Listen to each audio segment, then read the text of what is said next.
mau motoin orang, ada yang minta tolong fotoin dong. Nggak bisa. Karena apa? Memorinya penuh. Ini HP atau apa sih? Kok semuanya nggak bisa? Padahal HP-nya HP mahal lagi. Masalahnya bukan di HP-nya bro, tapi di memori yang tidak pernah dibersihkan. Banyak juga anak muda, orang-orang Kristen saat ini yang hidupnya seperti HP yang tadi. Luka-luka lama disimpan sampai menumpuk. Sahabat Jalan Kristus, untuk menguatkan kita menjalani tahun 2026 ini, saya mau ajak kita masuk ke satu topik firman Tuhan yang mengatakan reset, recharge, and restart. Melangkah di tahun 2026 dengan iman, bukan sekadar ambisi. Saudara-saudara, 1 bulan tahun 2026 sudah kita jalani. Apa modal kita untuk menjalani tahun 2026 ini yang menyisakan 11 bulan lagi? Saya ingin ajak kita mendengarkan firman Tuhan dari Yesaya 43 ayat 18 sampai ayat 19. Apa isinya kira-kira di sana? Dikatakan dalam firman Tuhan kita, janganlah kamu mengingat-ingat hal-hal yang dahulu, dan janganlah kamu memperhatikan hal-hal yang dari zaman purbakala. Lihat, aku hendak membuat sesuatu yang baru, yang sekarang sudah tumbuh. Belumkah kamu mengetahuinya? Sahabat Jalan Kristus yang dikasihi Tuhan, khususnya kita generasi muda, keluarga muda, coba jujur sebentar dalam hatimu. Siapa di sini yang setiap akhir tahun selalu berjanji dalam dirinya, tahun depan saya mau berubah, saya mau lebih baik lagi, saya mau lebih dekat kepada Tuhan lagi. Lalu tiba waktunya Januari. Di Januari memang dia masih positif dengan komitmennya. Ketika memasuki Februari, kita lihat janji-janjinya mulai bolong, komitmennya mulai tidak lagi seperti apa yang ditanamkannya dalam hatinya. Ketika Maret jumpa, ya sudahlah, realistis saja jalani hidup ini. April hidupnya sudah kembali seperti tahun yang lalu. Kita memang jago bikin resolusi, saudara. Tapi yang sering terjadi justru kita kalah dengan yang namanya realita kehidupan. Kita pengen hidup lebih baik, tapi luka lama tidak mau kita sembuhkan. Kebiasaan buruk berulang terus. Pengen maju, tapi trauma masa lalu yang sering menjadi penghalang. Pengen percaya Tuhan, tapi takut dikecewakan oleh kenyataan hidup. Sahabat Jalan Kristus, ketika memasuki tahun 2026, banyak orang yang punya target. Saya punya target tahun ini harus lulus PTN. Dikatakan yang SMA, yang kelas 3. Saya harus masuk PTN yang ternama. Saya harus lebih giat belajar sungguh-sungguh lagi agar saya bisa masuk. Bulan Februari kita lihat jadwal belajarnya sudah semakin menurun. Justru jadwal main game justru semakin meningkat. Lebih banyak habis waktu untuk bermain game daripada belajar. Dia punya mimpi tapi tidak mau melukiskan mimpi-mimpinya. Tinggallah sekedar mimpi. Punya rencana tapi tidak mau mengeksekusinya. Kenapa? Masih ada hari besok bro, katanya. Sahabat Jalan Kristus, pertanyaannya bagi diri kita sebenarnya bukan apa rencanamu ketika memasuki tahun yang baru. Tapi pertanyaan yang benar, siapa yang memimpin langkahmu di tahun yang baru, khususnya tahun 2026 ini? Karena ambisi tanpa Tuhan itu bakalan buat hati capek. Dan iman tanpa harapan itu buat semangatmu semakin loyo. Hari ini Tuhan tidak cuma mau undang kita untuk menjalani tahun 2026. Jikalaupun kita diberikan kesempatan untuk saat ini. Tuhan mau kita melangkah dengan cara baru yang Tuhan siapkan untuk kita, untuk saudara-saudara. Tuhan berkata dalam teks firman Tuhan, kita jangan mengingat yang lama.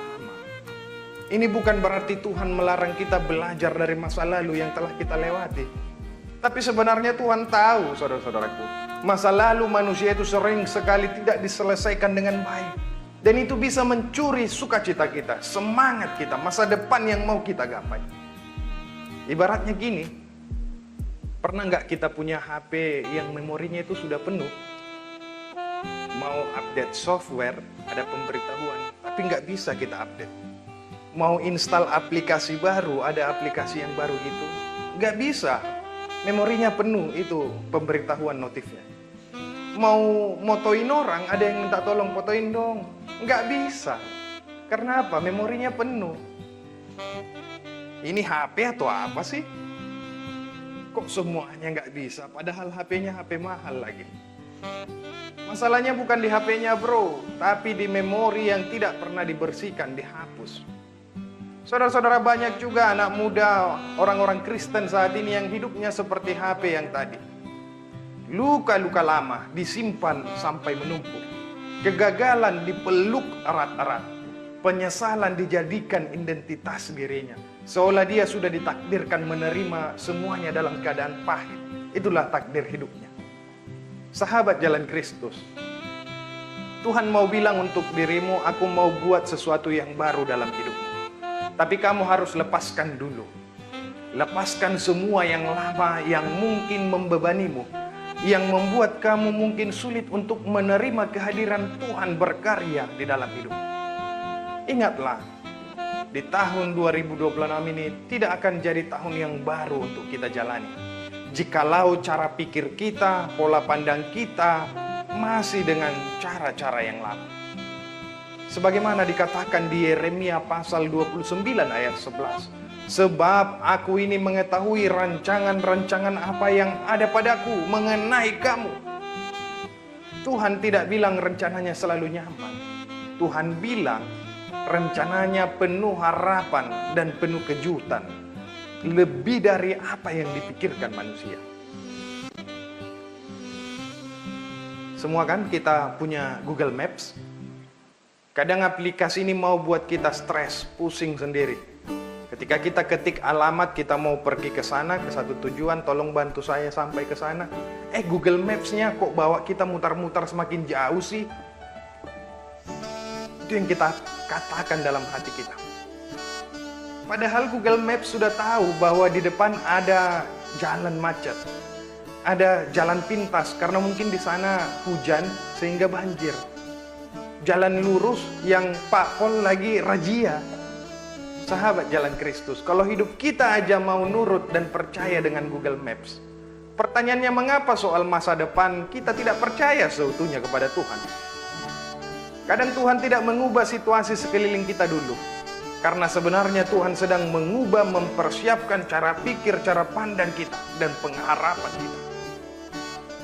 Filipi pasal 3 ayat 13-14, surat Rasul Paulus kepada jemaat Filipi mengatakan, aku melupakan apa yang di belakangku dan mengarahkan diriku kepada apa yang di hadapanku. Kita sedang menjalani hidup di mana zamannya semua orang kelihatan sukses. Semua orang kelihatan bahagia. Semua orang kelihatan sudah sampai di titik pencapaian karirnya. Padahal yang kelihatan itu hanya highlight-nya saja. Hanya story-nya saja. Bukanlah realita kehidupan. Ya kalau realita, kita sendiri tahulah gimana teman-teman kita. Maka yang mau saya katakan di situ, jangan ukur hidupmu dari view orang lain. Pencapaian orang lain. Timeline orang lain. Tuhan tidak memanggilmu untuk menjadi versi orang lain, saudaraku. Tapi Tuhan memanggilmu untuk menjadi yang versi terbaik yang Tuhan inginkan dalam hidupmu.